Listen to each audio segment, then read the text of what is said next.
أعوذ بالله من الشيطان الرجيم. بسم الله الرحمن الرحيم. قل تعالوا أتل ما حرم ربكم عليكم ألا تشركوا به شيئا وبالوالدين إحسانا ولا تقتلوا أولادكم من إملاق نحن نرزقكم وإياهم ولا تقربوا الفواحش ما ظهر منها وما بطن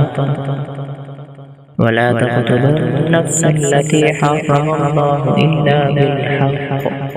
ذلكم وصاكم به لعلكم تعقلون ولا تقربوا مال اليتيم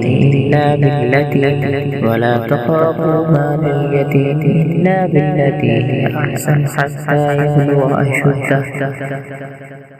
وأوفوا الكيل والميزان بالقسط لا نكلف نفسا إلا وسعها وإذا قلتم فاعدلوا ولو كان ذا قربى وبعهد الله أوفوا ذلكم وصاكم به لعلكم تذكرون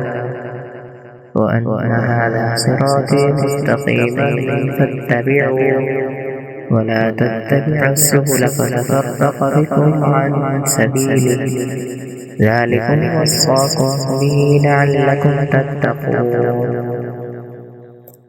ثم آتينا موسى الكتاب تماما على الذي أحسن وتفصيلا لكل شيء وهدى ورحمة لعلهم بلقاء ربهم يؤمنون